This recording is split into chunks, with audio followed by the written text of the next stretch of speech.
Mbroma dhe mirë se vini në Ristori Flas Live nga Roma, nga kryeqyteti i Italisë, këtu ku qeveria shqiptare zhvilloi për herë të parë një takim historik dypalësh me qeverinë italiane ku nënshkruan me 10 marrëveshje, por për më tepër përbën një moment simbolik në raportet midis dy vendeve, tashmë që Italia po konfirmohet si zyrtarisht dhe si sponsori kryesor i integrimit evropian të Shqipërisë. Unë jam në shoqërinë e kryeministit të vendit zotit Edi Rama. Zoti Rama, mbroma, faleminderit që gjetët kohë për të folur me ne sonte. Tash ministeri në Romë, qisë sikur tani është kryeqyteti juaj.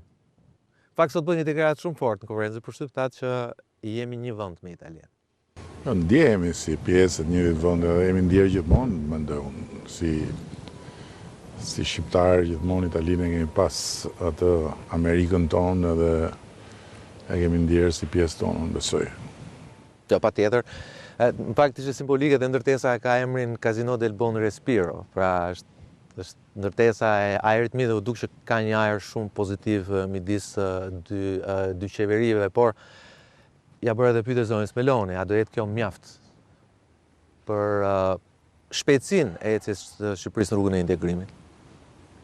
Unë besoj që ne s'kemi qenë kur në nivelin që jemi sot në arenën ndërkombëtare dhe edhe niveli i marrëdhënieve me Italinë reflekton pikërisht këtë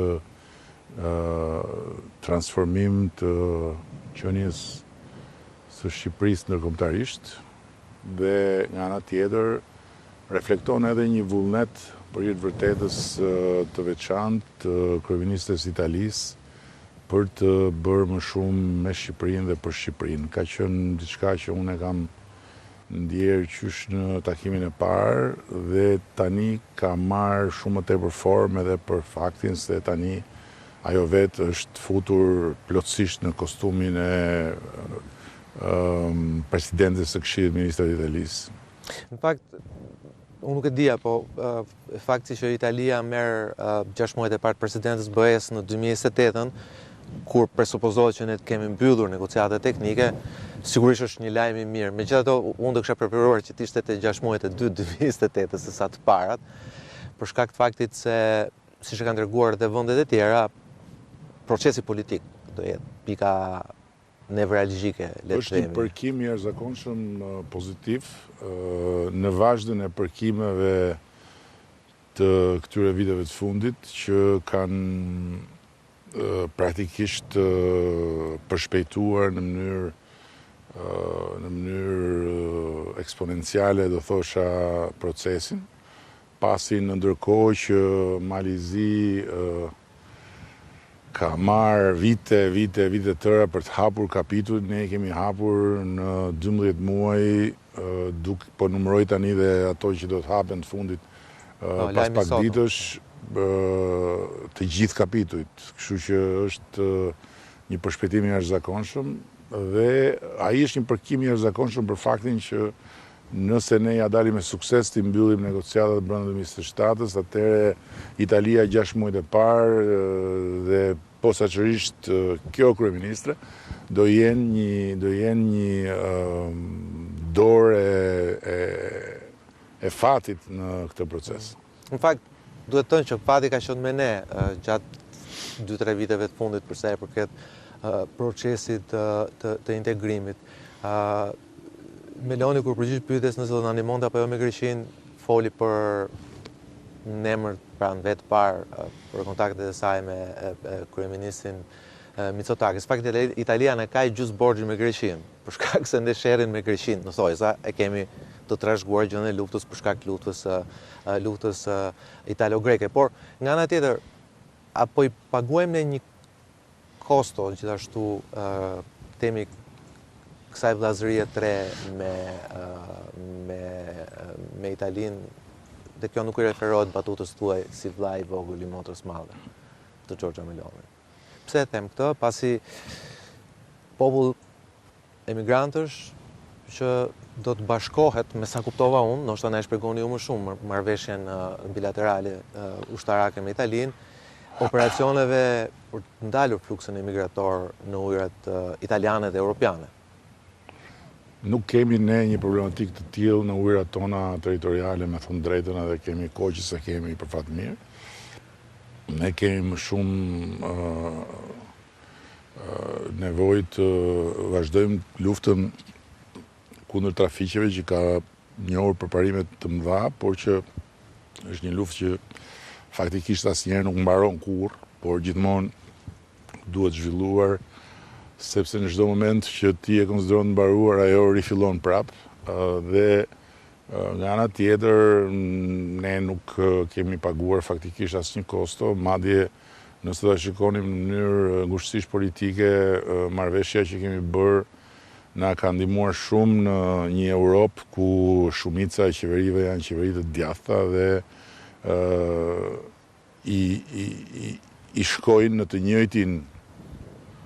të njëjtin hulli politikës migracionit palishëm, madje jo vetëm të djathët, po edhe Danimarka, kryeministja e Danimarkës, që është një kryeministre e majt, është një kampione kundër migracionit palishëm. Thënë kjo, duhet mos harrojmë asnjëherë që kjo nuk është një zgjedhje e jona në kuptimin se çfarë qasje duhet ketë Europa ndaj migracionit palishëm, dhe nga ana tjetër nuk është një problem i drejt për drejt yni, sepse ne nuk kemi një problem të tillë, por zgjuarësia jonë është që të jemi në kohën e duhur në vendin e duhur dhe të marrim dhe kreditet e duhura, të cilat janë kredite që vlejnë në procesin e përgjithshëm të rritjes së rolit edhe të rritjes reputacionit Shqipërisë ndërkombëtarisht.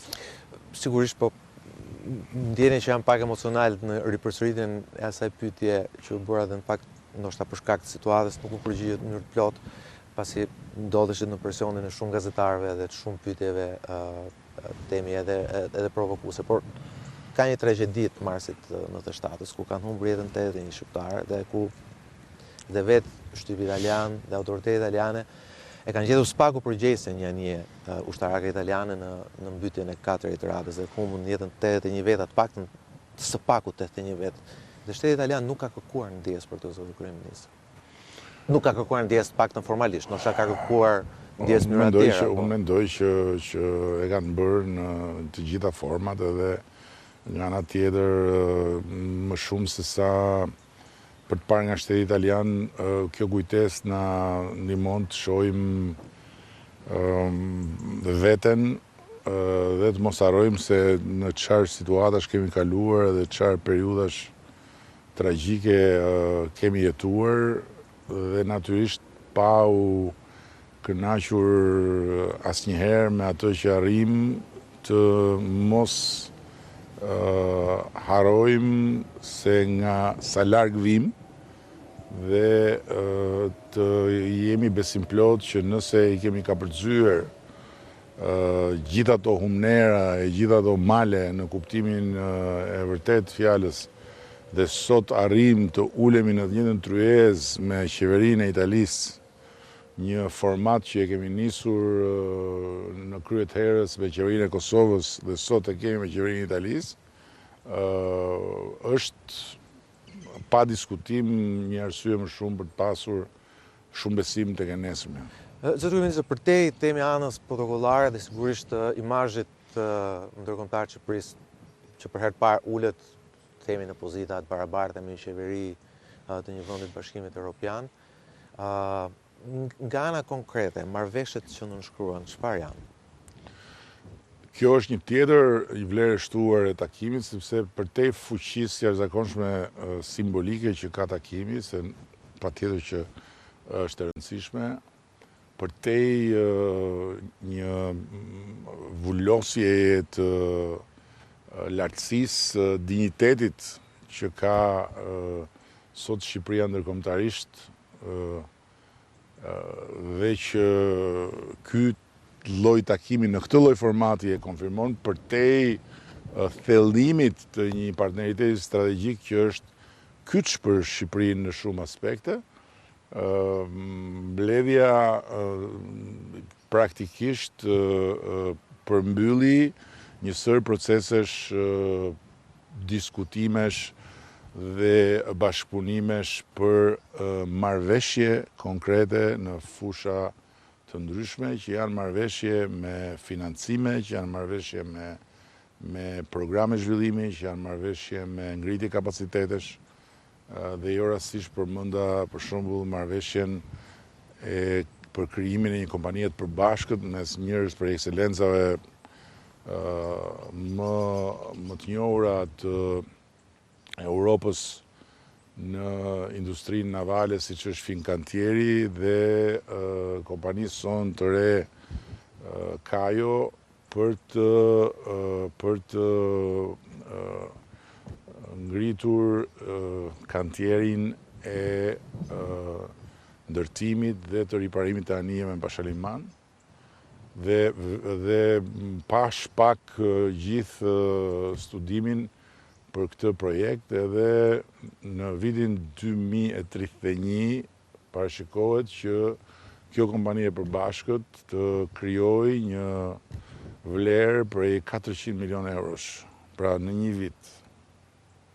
Në fakt kjo është e rëndësishme pasi edhe nga kontaktet me burimet diplomatike italiane, ata janë të shqetësuar për faktin që pavarësisht se Italia, që tha dhe presidenti Meloni, është partner kryesor tregtar i Shqipërisë, kur vjen puna te investimet serioze të mëdha ato që krijojnë vende të mëdha pune, pra apo krijojnë temi burime të tjera financiare, siç thoni ju, deri në vitin 2030 $400 milion vetëm nga një firmë ndërtimi, kantieri ndërtimi anijesh, në Shqipëri praktikisht to mungojnë. Ndërkohë që Italia ka kompani të mëdha, të cilat si Enel apo të tjera, të cilat mund dhe duhet kishin investuar dhe më herët në Shqipëri. Ndërkohë që investimet italiane në Shqipëri janë pra në total përbëjnë ndoshta ato që tha Meloni, por faktikisht këtu nuk ka investimet më serioze italiane. Këtu, domethënë, në Shqipëri. Kompanitë italiane ose më saktë industria italiane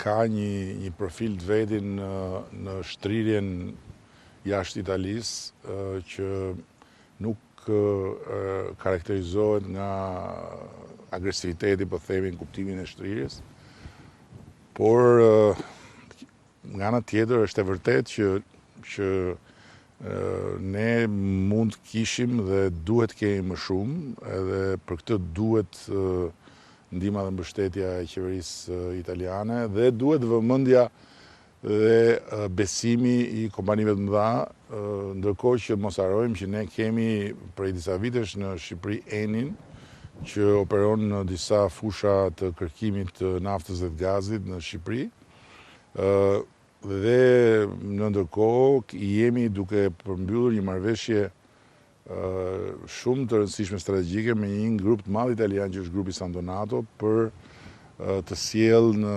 QSUT ekselencën e San Rafaeles Milanos për të ndërtuar një spital privat të një game shërbimesh dhe të një cilësie shumë të lartë dhe për të sjellë po ashtu edhe Universitetin Vita e Salute, që është universitet ndër më të mirët e mjekësisë në Europë. Kështu që gjërat janë duke shkuar në drejtimin e dur edhe potenciali është i madh, por tani më edhe rrugët janë shumë më të qarta dhe shumë më të drejta për të parë në të ardhmen e afërt prezencë më të madhe edhe të kompanive italiane. A nuk ka ardhur momenti në këtë pikë ku janë raportet midis dy vendeve që qoftë temi Shqipëria t'i ofroj Italisë temi favore për të lehtësuar investimet tyre, po nga ana tjetër dhe që ju të shtoni presionin ndaj qeverisë italiane me cilën keni këto raporte që keni sot, që dhe Shqipëria të marrë një farë mënyrë statusin e privilegjuar për sa i përket investimeve italiane, pasi siç u pa dhe nga dita e sotme kostot janë më të ulta duke filluar nga gjua. Ne kemi një nga investimet më të mëdha që bën vetë Italia dhe që jemi dhe ne pjesë së Bashkë me Emiratet e Bashkuara për interkoneksionin me Italinë, gjë që lidhet edhe me krijimin e kapacitetet të reja të prodhimit të energjisë gjelbër në Shqipëri. Fillojmë këtë proces në një kohë jo shumë të largët, sepse po mbaron faza e parë e projektit dhe po ashtu jemi në diskutime edhe për të ngritur një data center të fjalës fundit në Shqipëri që është i njëjti model i data centerit që po ndërton Italia dhe që do të jetë një nga data centeret më të fuqishëm të këtij kontinenti. Ndërkohë, një tjetër marrëveshje që mbase duhet theksuar është marrëveshja me institucionin e famshëm financiar italian Cassa Depositi e Prestiti për Bankën Shqiptare të Zhvillimit. Tani më jemi në një fazë të avancuar edhe vitin e ardhshëm Banka Shqiptare e Zhvillimit do të fillojë të operojë në tregun shqiptar. Fal mbështetjes Cassa Depositi e Prestiti. Sa i përket, kisha një tjetër pyetje për sa i përket procesit të integrimit.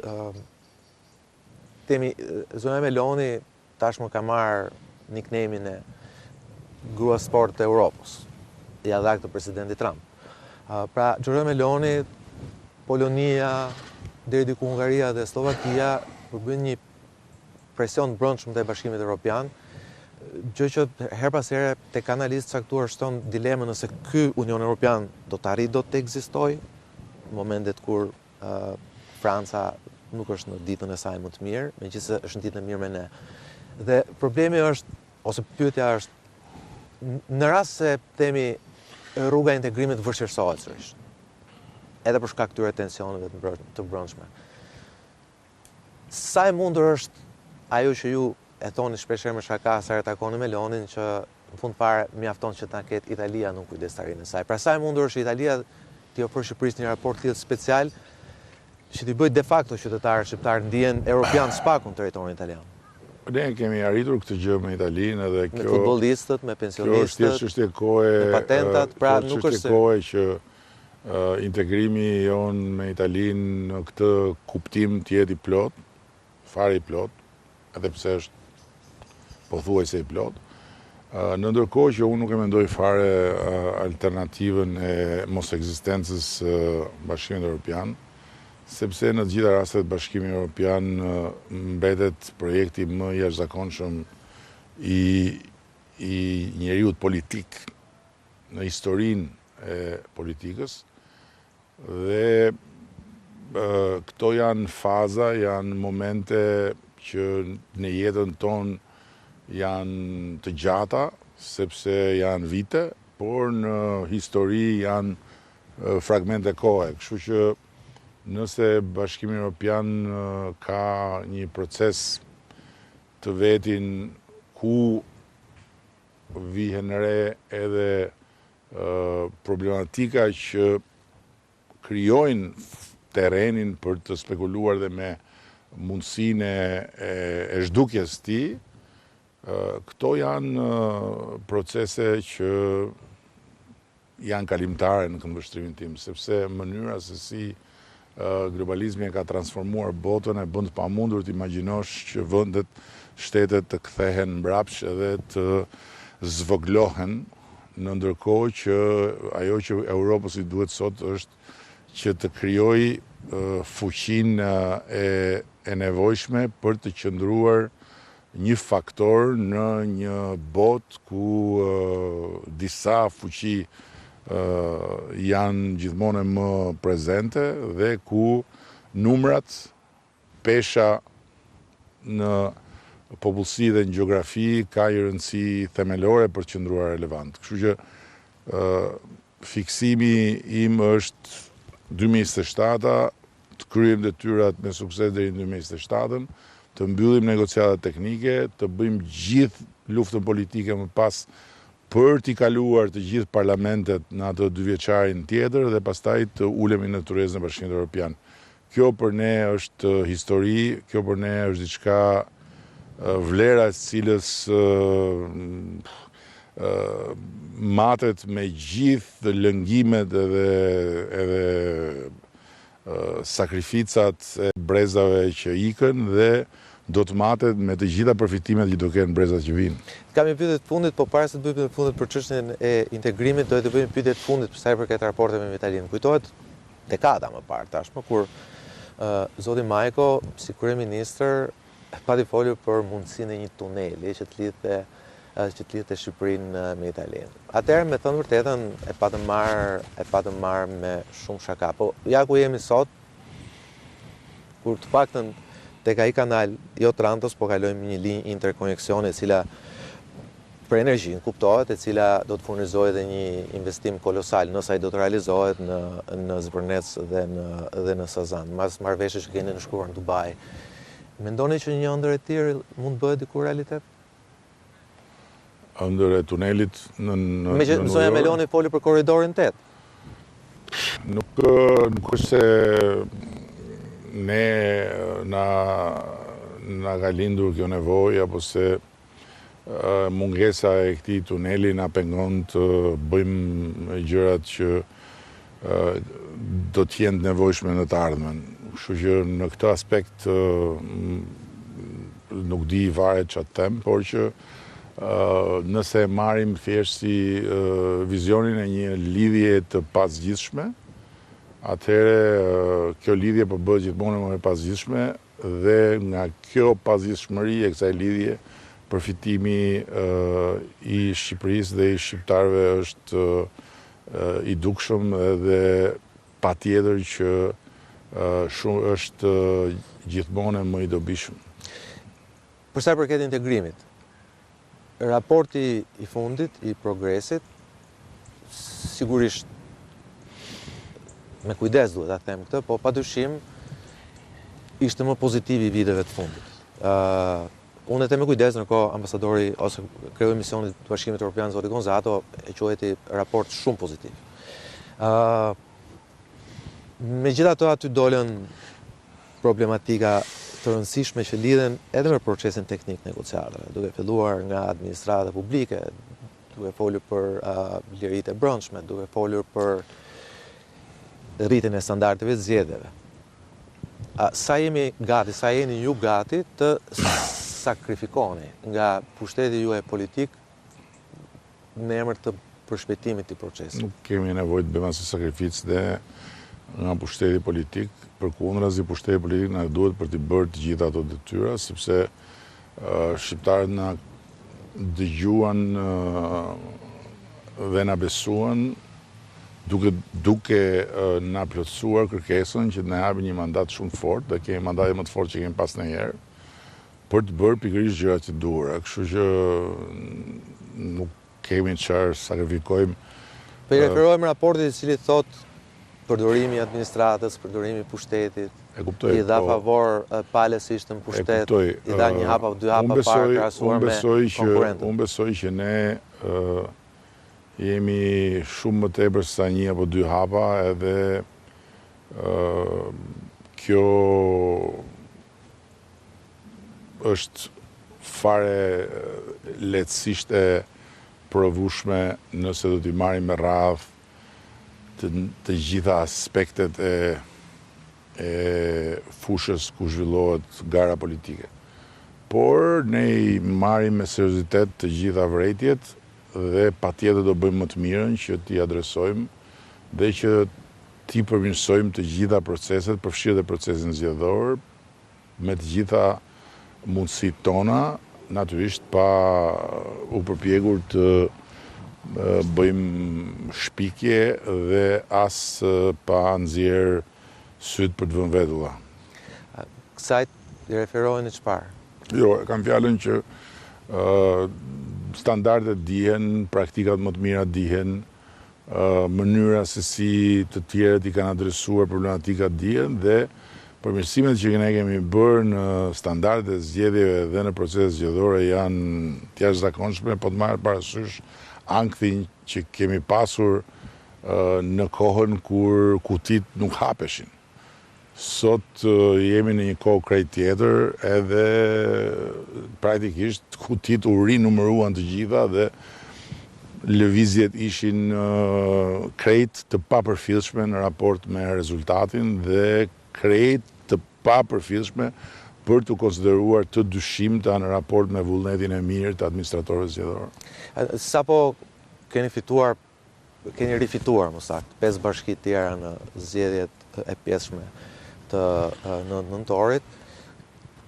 Dy pyetje kam lidhur me këtë. A ju shqetëson pjesëmarrja e ulët në këto zgjedhje, si njeri politik flas, jo si njeri elektoral. Si njeri elektoral ju jeni në rregull pasi majorancën nuk e dëmton pjesëmarrja. Për mua personalisht pjesëmarrja ishte shumë e lartë në raport me atmosferën dhe në raport edhe me një ditë të mbingarkuar me shi. Pra, atmosfera e përgjithshme ishte atmosfera e një palë zgjedhje ku s'kishte garë. Dhe është njësoj si thuash pse nuk u mbush stadiumi kur nuk ka ndeshje. Për çfarë do shkojnë njerëzit në stadium kur s'ka ndeshje? Po kur është një stërvitje. Faktikisht, këto zgjedhje ishin një stërvitje, madje ishin një stërvitje ku u stërvitën skuadrat pa praninë edhe të trajnerit edhe të ekipit teknik. Pra, lojtarët hynë, u stërvitën vetë, luajtën vetë, fituan vetë, sepse s'kishin përballë askënd. Tani për çfarë duhet marrin pjesë njerëzit në këto zgjedhje masivisht dhe si mund mbushet stadiumi? Unë e konsideroj që morën pjesë më shumë, jo e konsideroj, po ju them për mua morën pjesë shumë. Për shembull në Berat ishin 11.000 e ca votues, ndërkohë që në 11 maj në Bashkinë e Beratit ishin një 13.000. Në Vlorë as 20.000 ama. Po Vlora e ka karakteristike që ka pjesëmarrje më të ulët se sa vendet e tjera, sepse Vlora o Barcelona o s'ka. Kështu që për te shakas nuk kam asnjë shqetësim lidhur me këtë, sepse ishin zgjedhje ku unë nuk kam marrë pjesë në asnjë takim zgjedhor, unë personalisht dhe askush tjetër. Thjesht kam bërë kandidatët punën e tyre dhe pse s'kishim kundërshtar, me kë Partia Demokratike iku me vrap nga fusha, edhe laca kandidat gjëja të pavarur, mori dhe aktor bile që të luanin rolin e kandidatëve të pavarur, edhe çfarë do bënin njerëzit në atë teatër që u zhvillua, kështu që konfirmuan kandidatët tanë normal. Dhe me këtë lidhet në pak dhe pyetja ime e fundit e kësaj pjesës parë. Pastaj kalojmë çik te peshat e rënda në pjesën e dytë. Kjo puna e PS-s që nuk humbet dot zgjedhjet, duket si... Pse duhet i humbasim zgjedhjet? Jo, një sekond. Jo, dakor. Jo, që s'ka konkurrencë pra. Po detyra jonë nuk është të krijojmë një konkurrent të aftë që të na mund. Detyra jonë është të mundim konkurrentin që kemi. Çfarë do të thotë? Jo, po çfarë duhet jer? Për çfarë? Jo. Për shembull, nuk ndoshta do të ishte kur ju pyeta për punën e sakrifikimit pushtetit politik që ju keni dhe që japin shqiptar. Sakrifica për shembull për një vend evropian do të ishte nga ana juaj që ju të luftonit ta hapnit sistemin politik në fakt. Ç'do të thonë?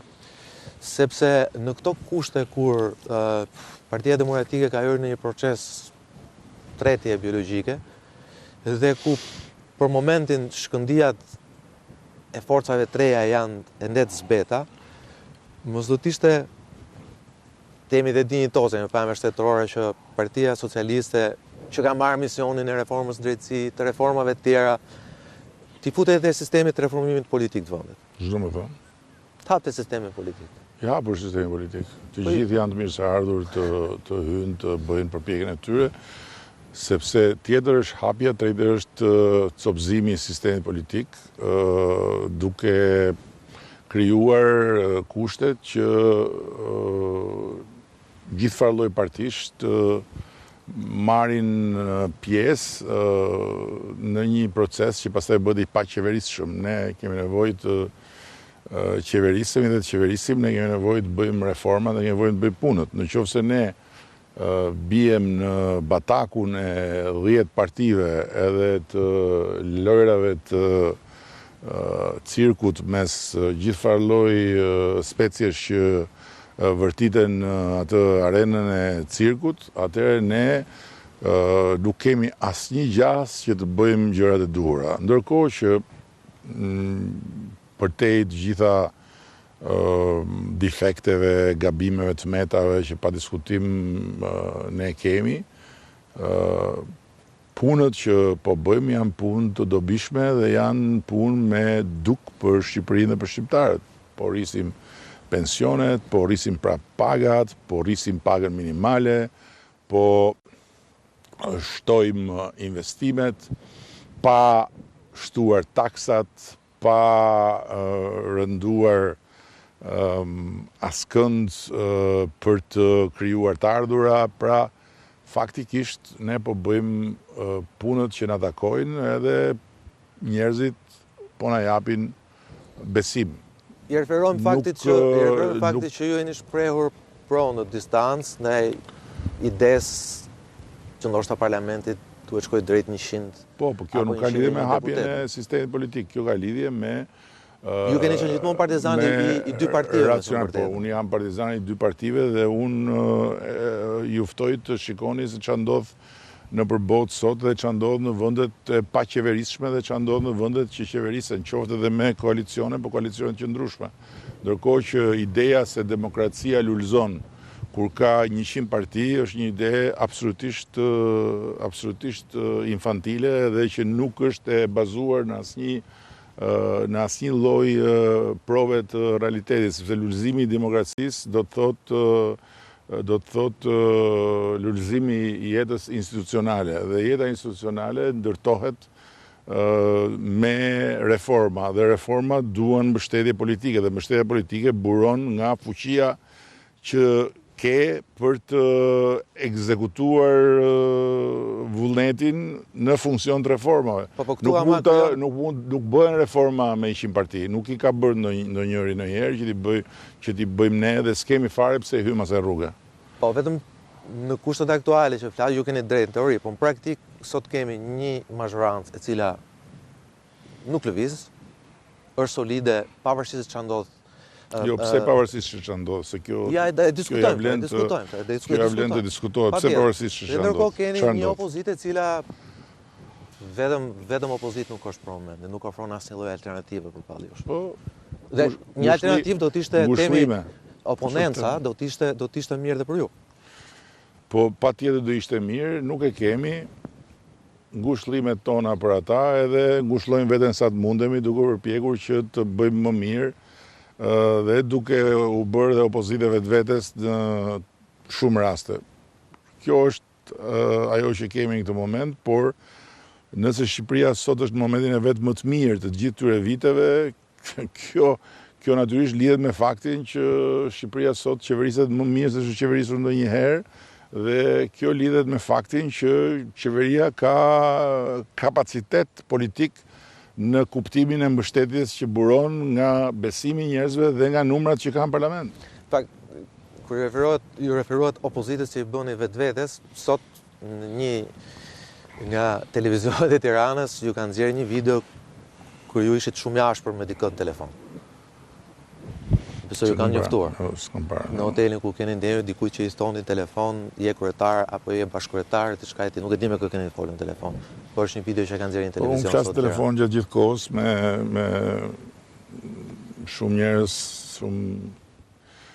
I ka përzier dhe këto shkallët zbres edhe deri poshtë ku ka bashkëkryetar organizatash për arsye të caktuara, edhe se di nuk Nuk ju kujtohet? Jo, më kujtohet që kanë folur, po, nuk di çfarë kanë parë, çfarë kanë nxjerrë, Mirë, do shkojmë një ndërprerje shumë shkurtë publicitare, do kthehemi me kryeministrin për të folur pikërisht për atë klimën e Tiranës, që është pak më e ftohtë se sa dielli këtu në Rom. Rikthehemi pas pak.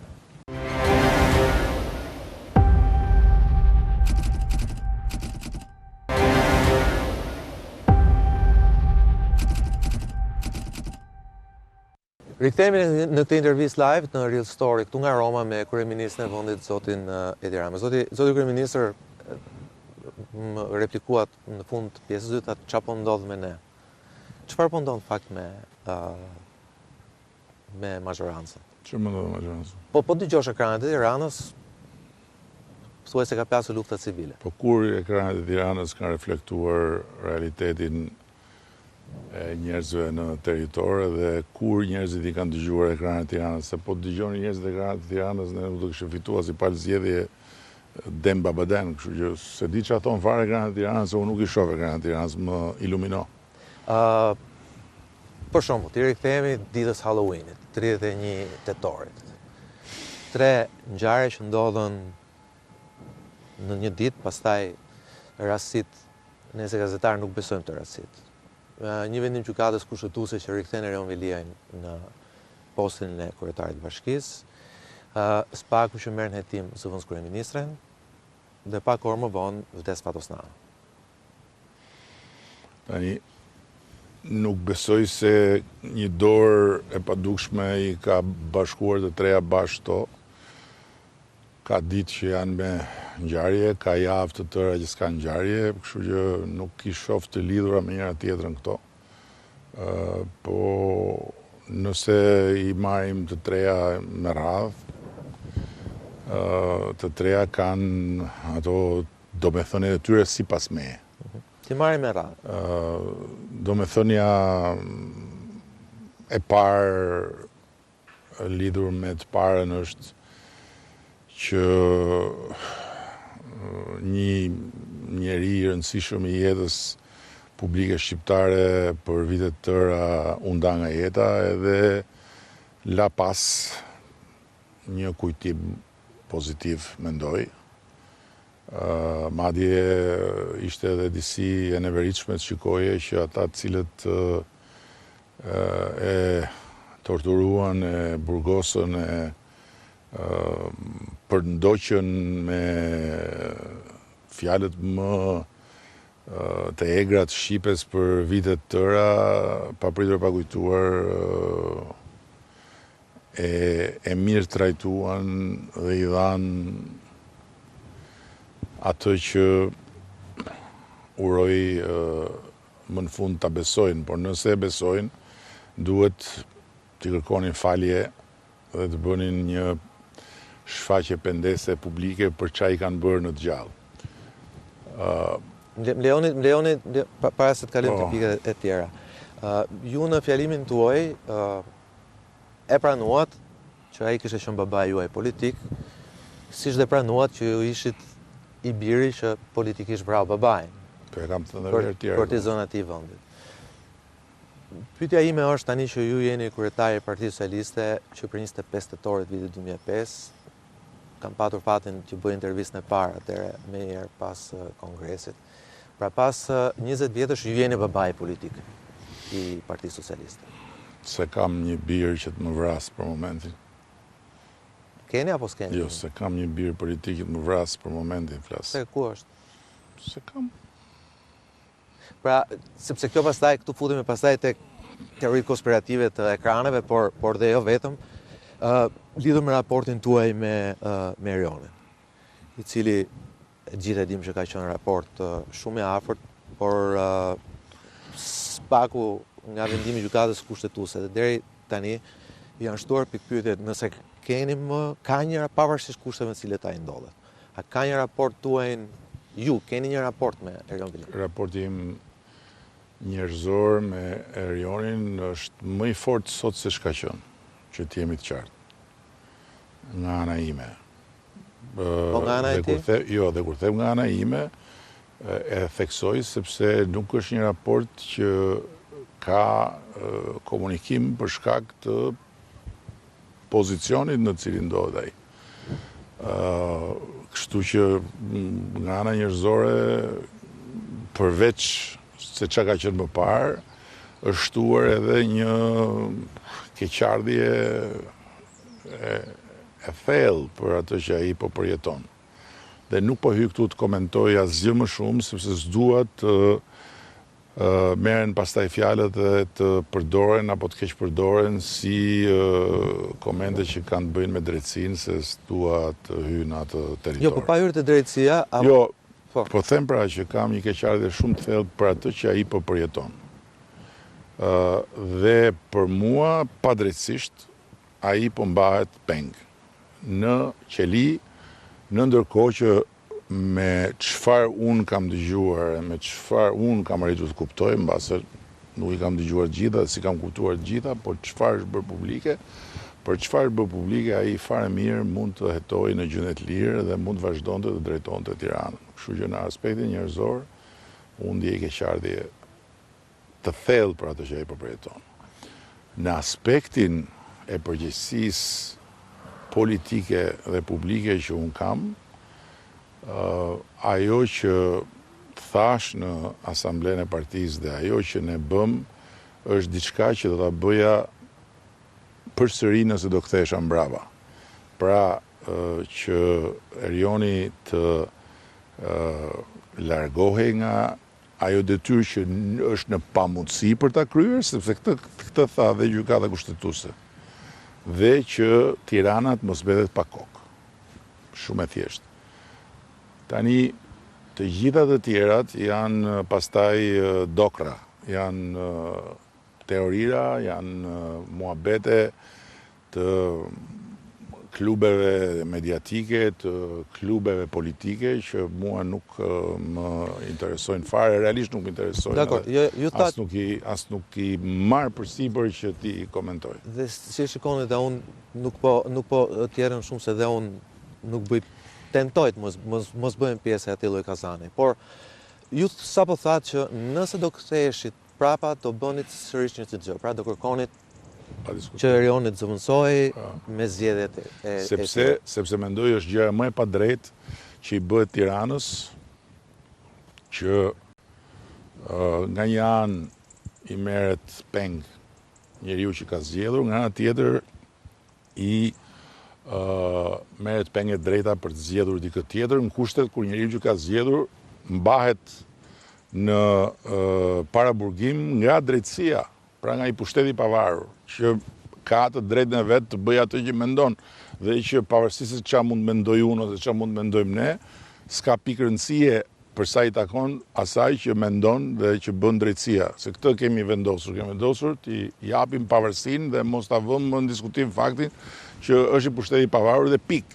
Por ama nga ana tjetër, nevoja e qytetit është gjithmonë më alarmante. Kjo është një gjë që shifet, që duket, që kuptohet, dhe qyteti nuk mund të drejtohet me delegim ose me telekomand, sepse bëhet fjalë për një qytet 1 milion njerëz që hynë edhe që qarkullojnë gjatë ditës. Erioni Zori publikoi një urdhër pak ditë më parë ku urdhëronte bashkinë të merrem me zbukurimet dhe me festat për festat e pra, këto janë të gjitha shenja të një anomalie të madhe, por gjykata kushtetuese vendosi ndryshe, edhe lajmi aty në fakt për mua do duhet ishte që nuk e kontrollokemi, ne nuk e paskam kapur unë gjykata kushtetuese, se nuk është hera e parë në fakt që vendos ndryshe nga vullneti im dhe i qeverisë, po në këtë rast ishte, si thush, një në thonjza karshillëk i drejt për drejt, por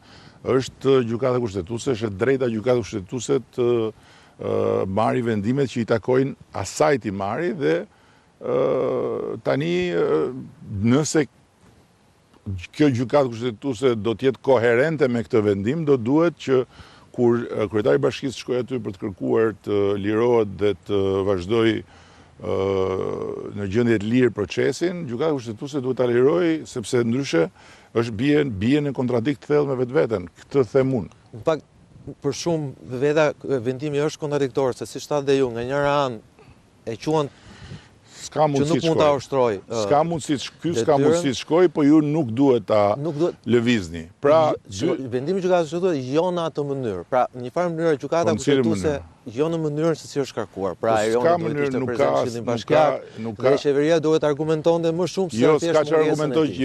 Jo, nuk ka çfarë argumenton qeveria, sepse Erioni nuk ka shkel kushtetutën.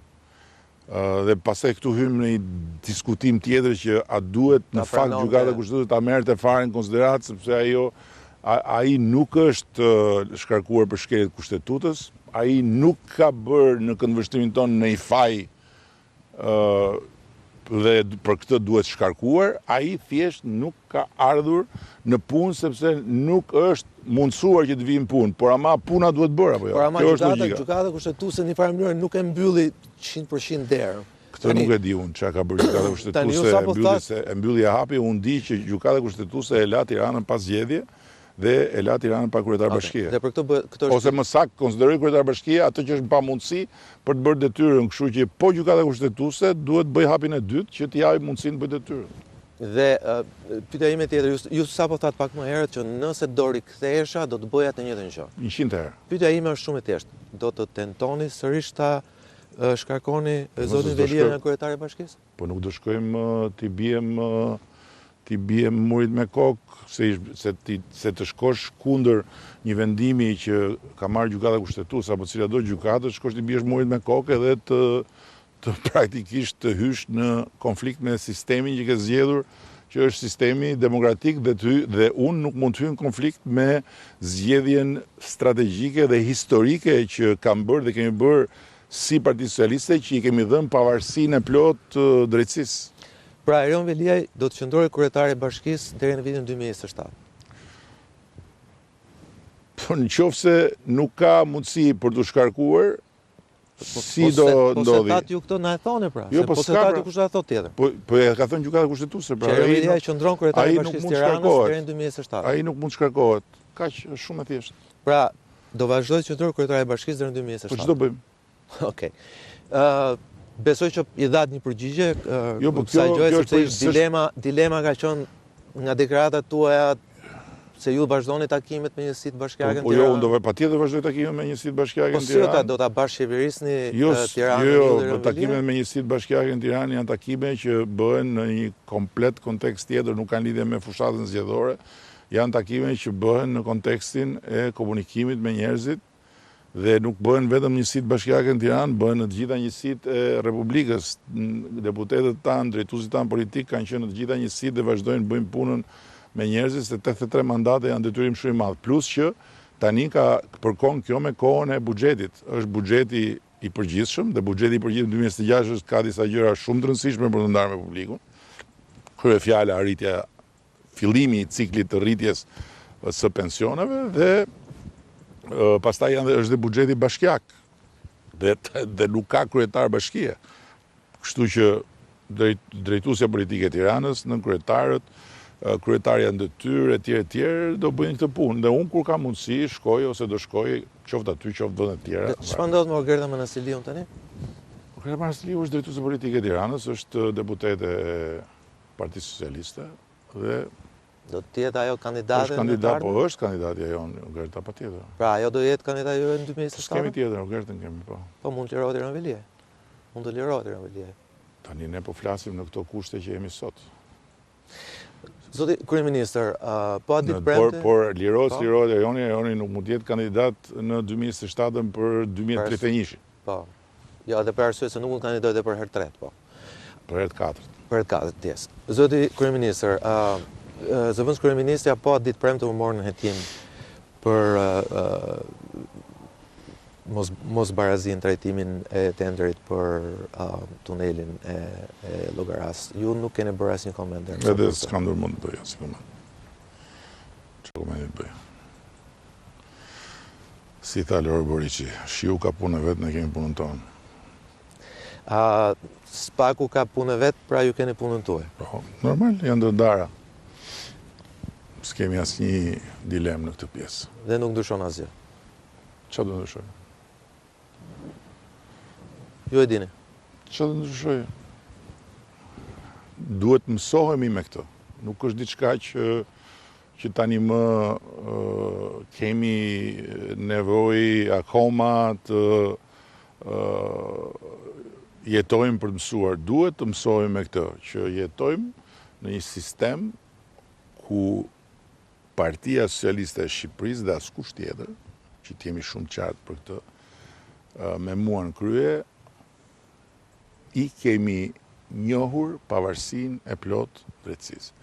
Dhe njësoj siç janë tërhequr fuqitë koloniale nga territoret e kolonizuara, kemi tërhequr politikën nga territori i drejtësisë. E kemi tërhequr.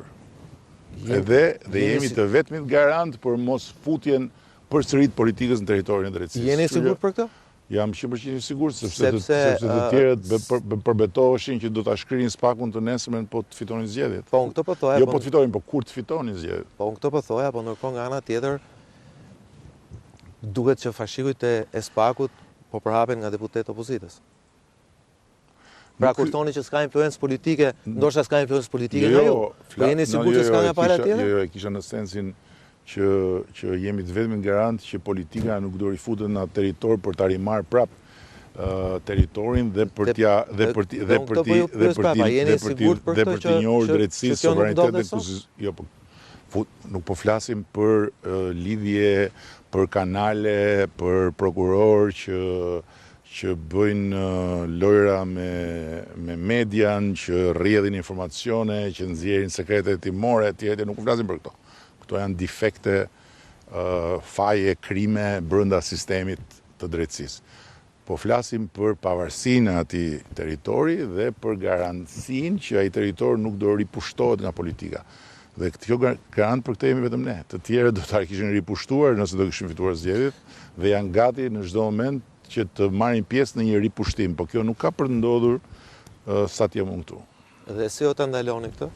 Sepse është folur që çfarë ndalon? Si do ta ndaloni këtë, pra se puna është njerëzit tonë mos fusni as ju duart, po mos fusin as tjerë. Jo. Këtë e garantoni dot? Jo, tani futja e duarve të njërit të tjetrit është një temë tjetër që ka të bëjë me integritetin e këtij sistemi drejtësie, ka të bëjë me cilësinë e vendimeve të këtij sistemi drejtësie, gjë që ishte shkruar edhe në Progress Report, ka të bëjë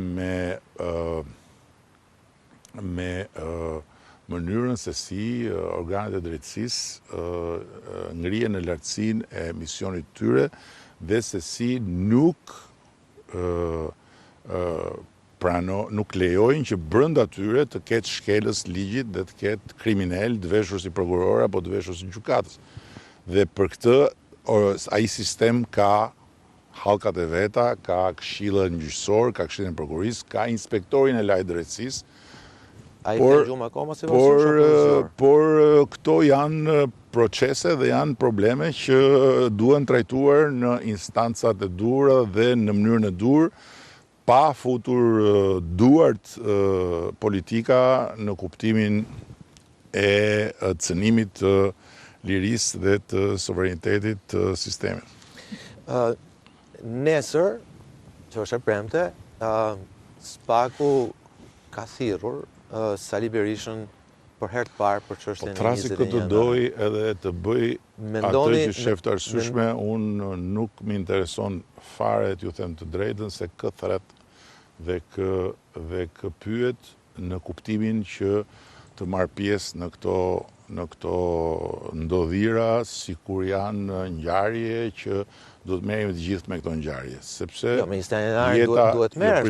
Po të them në tërësi, jeta e vendit nuk është SPAK-u dhe kushtiret në SPAK.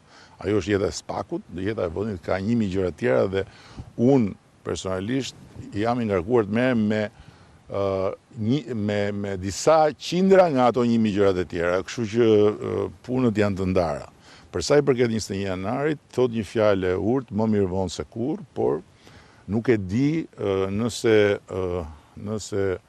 jemi përpara një zhvillimi që do të sjell drejtësi për ngjarjen apo jemi në një moment ku kemi të bëjmë me një epizod dhe pastaj zvarritja e drejtësisë për 21 janarin do të vazhdojë. 21 janari është bara më e madhe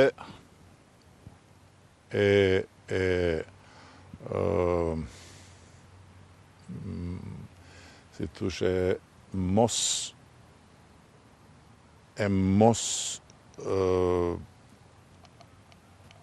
arritjes së drejtësisë që të tregojë se vërtet është e aftë dhe e gatshme të ngrihet në një lartësi tjetër dhe të merret me gjëra të mëdha, të merret me krime të mëdha, të merret me faje të mëdha,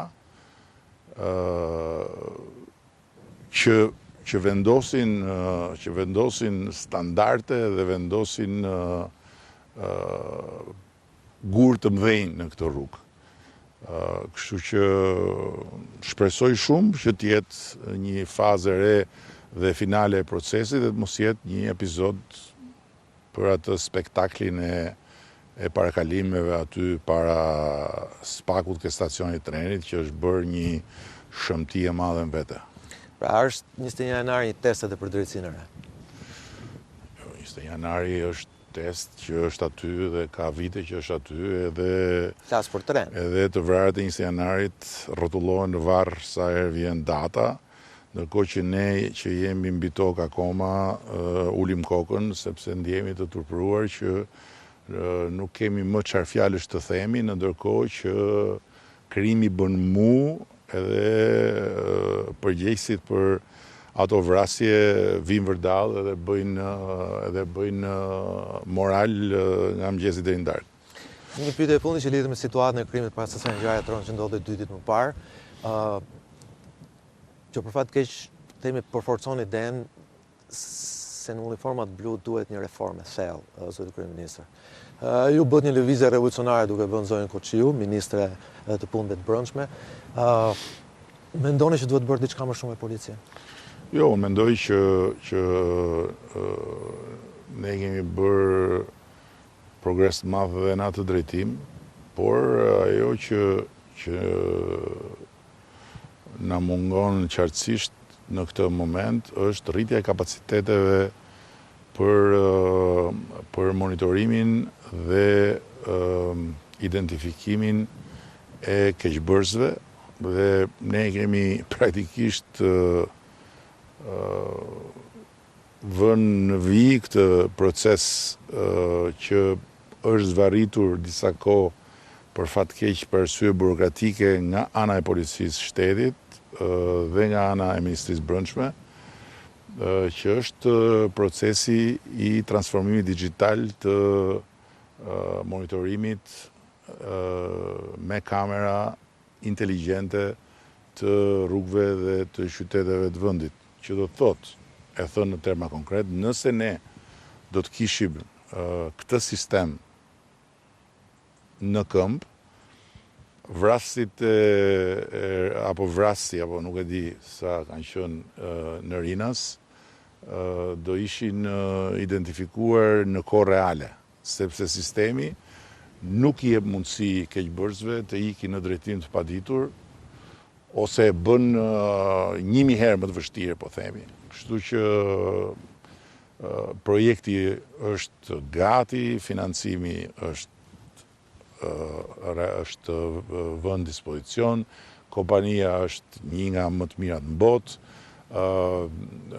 sistemi është i sprovuar në Emiratet e Bashkuara me një sukses të jashtëzakonshëm dhe shpresoj që në javët në vijim të fillojë më në fund puna dhe koha e realizimit e fillimit të vendosjes në punë të sistemit është 12 muaj dhe pastaj do jemi në një tjetër nivel komplet për sa i përket kapaciteteve për të identifikuar edhe për të reaguar ndaj keqbërësve të çdo lloji.